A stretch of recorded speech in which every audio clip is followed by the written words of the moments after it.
I must say one of my new favorite technologies is a robot vacuum. It cleans by itself. That's fantastic. But they range from $50 all the way up to $1,500. So how do you know which one you want or which one you need? Let's talk about that. One of the biggest questions you need to ask yourself is, do you want a smart one or a dumb one? There's a lot of pros and cons, but let's start with the dumb one. The nice thing is security. If you don't really want to worry about your security, you don't want to create another online account, you don't want to create an account for maybe your parents that you're setting this up for, or grandparents, or whatever that looks like, buy them a dumb robot vacuum and it'll just bounce back and forth. Now, bouncing can be also the problem. The bouncing creates a pattern in your floor that is random. Your entire house is going to bounce around because it's a dumb vacuum. It doesn't remember what your house plan looks like. So all it does is bounce around. Once it hits an object, it turns and goes around it. The flip side is the smart vacuums create floor plans. Now again, this is uploaded to who knows where and what app you're using, but if you can trust that, trust the companies, then it can create a floor plan for you. It also leaves nice clean lines in your carpet. So if you are kind of a perfectionist in that way, you're gonna want probably a smart vacuum. One thing you'll notice is the dumb vacuums usually have 2 brushes on the outside. That's because it doesn't really follow an edge. The smart vacuums know how to follow an edge of a room. So it only needs that one brush to get up against close to objects because it always circles around that certain direction.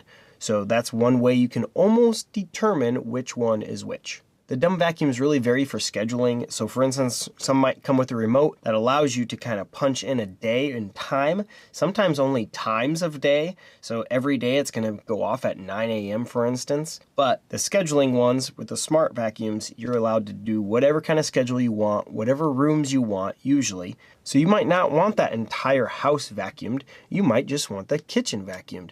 So the smart one allows you to do just that after 9 a.m. when everyone's left the house. Hit that kitchen, you're off and running. Now, smart vacuums can also give you some other options such as vacuuming power or what to do for voices, because some of them say if it's picked up or it's stuck. And then you can also create do not disturb times. So for instance, if someone wants to start it and it's not done vacuuming yet, it will automatically stop it for you. You can also sometimes see it as it goes throughout your apartment. Another nice feature with smart vacuums is they usually come with a mop head. One thing I've noticed, it's not a great mop because obviously there's not a ton of weight, there's not a ton of pressure. It's mostly just kind of a nice little light layer, which I've kind of found if you just use the vacuum, it kind of takes up that dust layer anyway. So for what it's worth, if you have a vacuum with brushes, I feel on hard floor, it does a pretty good job. I think size mostly only matters if you have the room for it. You might want all these features in a super tiny apartment, but if your apartment's really small and you don't really have much space for it, the size can eat up a lot of space. If it's hidden under your bed or you can hide it in another spot versus, one with a vacuum bag on the back of it, you can't really hide that one as easy. We first started off with the Eufy Dumb Vac, and it was a fantastic vacuum. I hate to even call it dumb, it's great. But that got us excited about what other features there are. When we saw the random patterns and some stuff that it was kind of missing because of the random patterns, we decided to try a smart vacuum. And that has been a game changer for our family because we are able to then create those schedules. So if I know the living room's not picked up and there's cords on the floor or blankets on the floor and I don't want to mess with that, I know I can at least go vacuum the kitchen when the kids are gone. And the best part is by me vacuuming, I meant starting it on my phone. That's the win. So I will say once you go to a smart vacuum, it's probably gonna be very hard to ever go back to a dumb vacuum. Now, just like any vacuum, there is maintenance along with this. They will actually kind of get caught up sometimes on blankets or different things, and they'll just either start beeping or sometimes the smarter ones will communicate to you that I'm stuck. So then you're gonna have to find it, undo it, hit start again, get the blanket out of the way, and keep moving on. Now this is where another price difference can come in.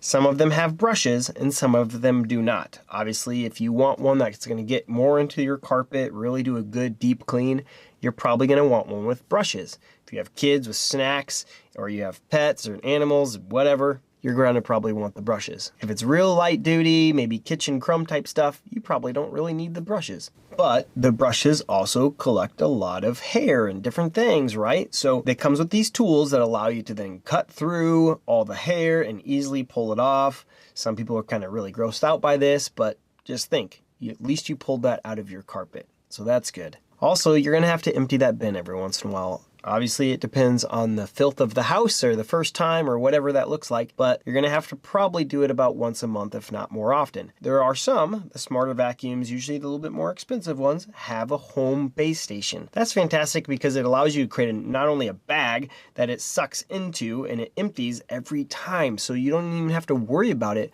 for several months. The smart vacuums also try to give you a good idea on like replacements, so like the filter replacement or the brush replacement. Like this stuff wears out over time, right?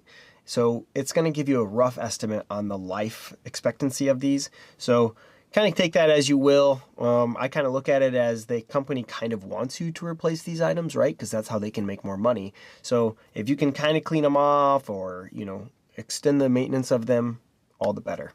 In terms of noise, it's very hard to obviously have a great vacuum with a ton of suction and be very quiet.